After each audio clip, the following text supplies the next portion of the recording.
সুপ্রিয় শিক্ষার্থী আসসালামু আলাইকুম।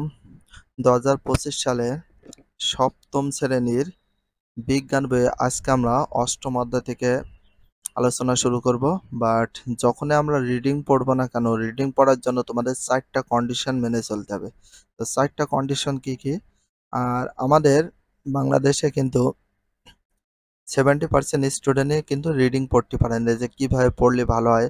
আর তোমাদের এই যে মেন যে রিডিং পড়া মূল বই টেক্সট বুকটা পড়তে হয়, এই টেক্সট বুক থেকে সম্পূর্ণ তোমাদের প্রশ্ন তৈরি করা হয়। যেমন সৃজনশীল প্রশ্ন, সংক্ষিপ্ত প্রশ্ন এবং বহু নির্বাচনী বা টিক প্রশ্নগুলো তৈরি করা হয় সম্পূর্ণ রিডিং এর ভিতর থেকে। চলো শুরু করি। ফার্স্ট টাইমে 4টা কন্ডিশন কি? 1 নম্বর কন্ডিশন হচ্ছে প্রতিটা লাইন এবং প্রতিটা শব্দ কি বোঝাতে চেয়েছে সেটা বুঝে পড়ার চেষ্টা করতে হবে।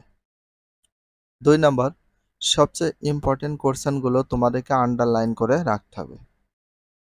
3 নাম্বার, সবচেয়ে বেস্ট অফ ইম্পর্টেন্ট কোশ্চেনগুলো নোট ডাউন করে রাখতে হবে, নোট করে রাখতে হবে। যেগুলো ইম্পর্টেন্ট কোশ্চেন সেগুলো তোমাদেরকে নোট করে রাখতে হবে। 4 নাম্বার, ইম্পর্টেন্স লাইন থেকে নিজে প্রশ্ন করতে হবে, নিজে উত্তর দিতে হবে। বিভিন্নভাবে ঘুরিয়ে ফিরিয়ে প্রশ্ন করতে হবে, ঘুরিয়ে ফিরে উত্তর দিতে হবে, তাহলে সবচেয়ে বেশি মনে থাকবে। মনে রাখার টেকনিক হচ্ছে 4 নাম্বার কন্ডিশনটা। নিজে প্রশ্ন করতে হবে, নিজে উত্তর করতে হবে, তাহলে সবচেয়ে বেশি মনে থাকবে, ঘুরিয়ে ফিরিয়ে যতবার করা যায়। তো চলো আমরা শুরু করি। অষ্টম অধ্যায়। অষ্টম অধ্যায়ের নাম হচ্ছে কি? শব্দের কথা। শব্দের কথা। তোমরা ঘরের দরজা ঠক ঠক শব্দ হলে তুমি বুঝতে পারো তোমার দরজায় কেউ অপেক্ষা করছে। দরজার কলিং বেল বাজালেও আমরা বুঝতে পারি কেউ এসেছে। কারো পায়ের শব্দ শুনে তুমি বুঝতে পারো যে কেউ আসছে।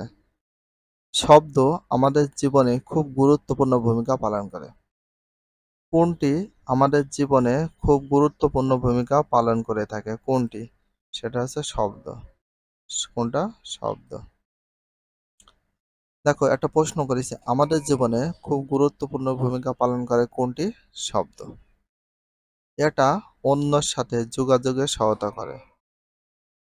তাহলে অন্যর সাথে যোগাযোগ করতে সহায়তা করে কোনটা? শব্দ। আমরা আমাদের চারপাশে নানা রকম শব্দ শুনতে পাই। বাঁশির সুর একটা শব্দ, গাড়ি হর্ন, কুকুরের ঘেউ ঘেউ, ছাগলের ব্যাঁ ব্যাঁ, মুরগির কুকুর কুকুর, পাখির কলতান ইত্যাদি সবগুলো শব্দ। শব্দ এক প্রকার শক্তি। তাহলে শব্দ এক প্রকার কি? শক্তি। একটা প্রশ্ন, শব্দ এক প্রকার কি? শক্তি। এটা ভেরি ভেরি ইম্পর্টেন্স। এটা ভেরি ভেরি ইম্পর্টেন্স।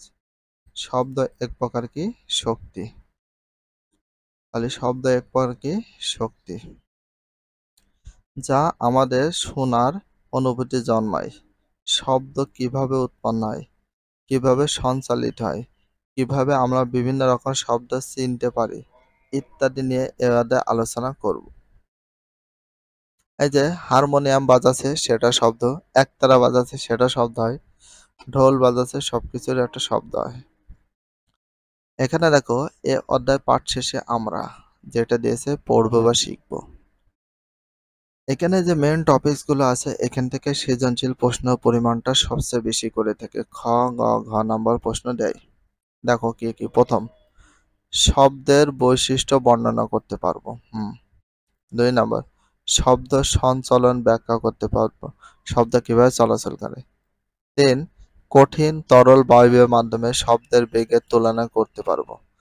কঠিনের মাধ্যমে না তরল না বায়বীয় ভিতরে শব্দ বেশি চলাচল করে সেই পার্থক্যটা করতে পারবো, তুলনা করতে পারবো। 4 নাম্বার, পানি কিভাবে শব্দ শুনতে পাই ব্যাখ্যা করতে পারবো। 5, শ্রাব্যতার সীমা, অপ্রীতিকর শব্দ, নয়েজ ব্যাখ্যা করতে পারবো।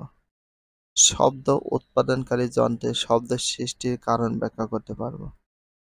দৈনন্দিন জীবনে শব্দের ব্যবহার, ক্ষতির দিক, অপ্রীতিকর শব্দ বা দূষণ সম্পর্কে নিজে সচেতন হব, অন্যদের সচেতন করব। শব্দ দূষণের নাম শুনেছ অবশ্যই। দলগত কাজে সহপাঠীদের বক্তব্য শুনব, সক্রিয় অংশগ্রহণ করব এবং সিদ্ধান্ত গ্রহণে সহযোগিতা করব। ভিডিওটি এখানে শেষ করছি। যদি ভিডিওটি ভালো লাগে চ্যানেলে সাবস্ক্রাইব করতে হলে ফলো করে দিও, তার সাথে একটা লাইক এবং একটা কমেন্ট করে দাও। নেক্সট ভিডিও পাওয়ার জন্য অবশ্যই বেল আইকনটা অল করে রাখো, যাতে নিউ ভিডিও আপলোডের সাথে সাথে সর্বপ্রথম তোমাদের কাছে নোটিফিকেশনটা পৌঁছে যায়। If you love this video please subscribe my channel, like, comment, share, hit the bell icon for getting next video. So everyone take care, love you, আল্লাহ হাফেজ, বাই বাই।